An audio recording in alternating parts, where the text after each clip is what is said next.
भाग्यवान, मेरे जूते कहाँ रखे हैं? मुझे बाहर जाने में देर हो रही है। तभी मालती कमरे में आती है। ये रहे आपकी जूते, मैं इन्हें साफ करने के लिए ले गई थी। अरे वाह, तुम कितनी समझदार हो, मेरे बिना कुछ कहे ही सारे काम कर देती हो। तभी मालती झिझकते हुए रमेश से कहती है, सुनिए जी, आपसे एक बात कहूँ, बुरा तो नहीं मानेंगे ना? अरे नहीं नहीं, बेफिक्र होकर कहो। शादी से पहले मैं अपने मायके में नौकरी करती थी। मैं चाहती हूँ कि अब मैं फिर से नौकरी करना शुरू कर दूँ। वैसे भी सारा दिन घर में बोर हो जाती हूँ।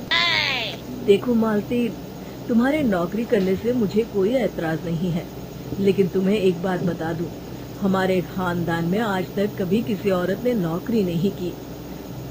फिर भी एक बार तुम माँ से पूछ कर देखो, अगर वो तुम्हें नौकरी करने की इजाजत दे देती है तो अच्छी बात है। रमेश वहाँ से चला जाता है। फिर उसी शाम मालती अपनी सास के पैर दबा रही होती है। तभी उसकी सास मालती से कहती है, अरे क्या बात है बहू, आज तो ठीक तरह से मेरे पैर नहीं दबा रही, किसी ख्याल में खोई पड़ी है क्या? मैं भी तो जानूं आखिर बात क्या है। दरअसल वो माँ जी। अरे हाँ हाँ बोलो, इतना सोच क्यों रही हो? माँ जी, अगर आप बुरा न माने तो मैं नौकरी करना चाहती हूँ। घर के काम करने के बाद मेरे पास काफी वक्त बच जाता है। मालती की ये बात सुनकर उसकी सास गुस्से में कहती है, अरे बहू, तेरी तबीयत तो ठीक है ना? आज ये कैसी बहकी बातें कर रही है? भला हमारे खानदान में आज तक कभी किसी औरत ने नौकरी की है जो तू नौकरी करने की बात कर रही है? हैं? अरे बहू, तू क्या रिश्तेदारी में हमारी नाक कटाना चाहती है? जितना जल्दी हो सके अपने दिमाग से नौकरी का भूत उतार दे, और अब जा, जल्दी से रसोई में जा, खाना बनाने का वक्त हो रहा है। मालती मन मार कर खाना पकाने के लिए रसोई घर में चली जाती है। अगले दिन, नमस्ते माँ जी, कैसी हैं आप? अरे आओ आओ दिवाकर बेटा, बैठो, मैं तुम्हारे लिए चाय मंगाती हूँ। बहू, जरा एक कप चाय तो लेती आना। फिर दिवाकर एक फाइल खोलकर मालती की सास के सामने रख देता है। ये देखिए माँ जी, ये है पिछले महीने का हिसाब और ये रहे मुनाफे के रुपए। एक बार हिसाब देख लीजिए और इन कागजों पर अपने दस्तखत कर दीजिए। अरे दिवाकर बेटा, मैंने भला आज तक कभी तेरा हिसाब देखा है जो अब देखूंगी? ला बता, कहाँ दस्तखत करूं? तभी मालती चाय लेकर वहाँ आ जाती है और अपनी सास को बिना कागजातों को पढ़े इस तरह लापरवाही से दस्तखत करते हुए देखकर हैरान रह जाती है। अच्छा माँ जी, अब मैं चलता हूँ, फैक्ट्री में बहुत काम है। फिर दिवाकर वहाँ से चला जाता है। कुछ दिनों बाद मालती बाजार में कुछ सामान खरीद रही होती है। तभी एक बूढ़ा आदमी उसे आवाज देता है, अरे मालती बेटी, कैसी हो? मुझे पहचाना? मैं तुम्हारी कंपनी में मुनीम का काम करता हूँ। हाँ चाचा जी, मैं आपको बिल्कुल पहचानती हूँ। कहिए, कैसे हैं आप? मैं तो ठीक हूँ, कंपनी में कुछ भी ठीक नहीं चल रहा, यहाँ तक कि हमें ठीक वक्त पर तनख्वाह भी नहीं मिलती। ये आप क्या कह रहे हैं?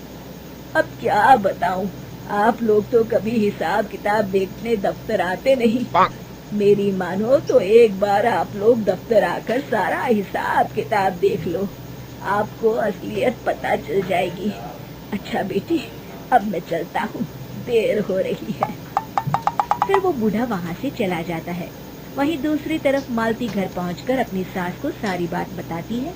तभी वहाँ रमेश भी आ जाता है, लेकिन मालती की सास मालती की किसी भी बात पर विश्वास नहीं करती। तभी रमेश कहता है, अरे माँ, बिना आग के कभी धुआं नहीं उठता। जब मालती इतना कह रही है तो हमें एक बार दफ्तर चलकर देख लेना चाहिए। वैसे भी हम लोग काफी दिन से अपने दफ्तर नहीं गए हैं। इस तरह किसी एक आदमी के भरोसे काम छोड़ना मुझे भी ठीक नहीं लगता। अगले दिन वे सभी अपने दफ्तर पहुंचते हैं। और सीधे दिवाकर के कैबिन में जाते हैं। अचानक सबको एक साथ देखकर दिवाकर चौंक जाता है। अरे माँ जी, आप सब लोग अचानक यहाँ कैसे आ गए? अगर कुछ काम था तो मुझे फोन कर दिया होता, मैं आपके घर आ जाता। तभी मालती की सास कहती है, अरे दिवाकर बेटा, आज मैं हिसाब देखने दफ्तर आई हूँ।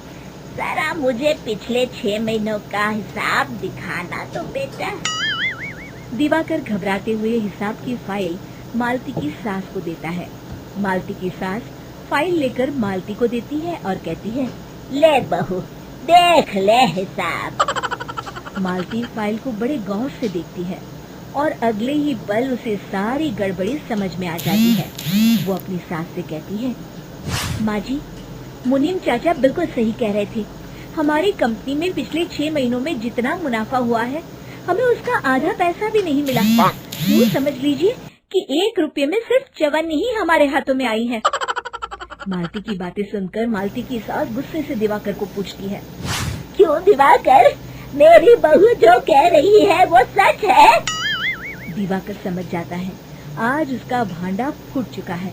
वो गिड़गिड़ाते हुए कहता है, मुझे माफ कर दीजिए माँ जी, मैं पैसों के लालच में अंधा हो गया था। अरे वाह दिवाकर, तू तो 1 नंबर का चोर निकला। इतने दिनों से मैं तुझ पर आंख बंद करके भरोसा करती रही और तू मुझे ही चुना लगाता रहा। अभी के अभी निकल यहाँ से और दोबारा अपनी शक्ल मत दिखाना। दिवाकर वहाँ से भाग जाता है। मालती की सास मालती को शाबाशी देते हुए कहती है, बहू, आज मैं समझ गई कि पढ़ाई लिखाई हमारी जिंदगी में कितनी जरूरी है। मैं बहुत किस्मत वाली हूँ जो मुझे तुझ जैसी बहू मिली है। शिक्षा, पढ़ाई लिखाई का इस्तेमाल सही जगह करके हम दुनिया में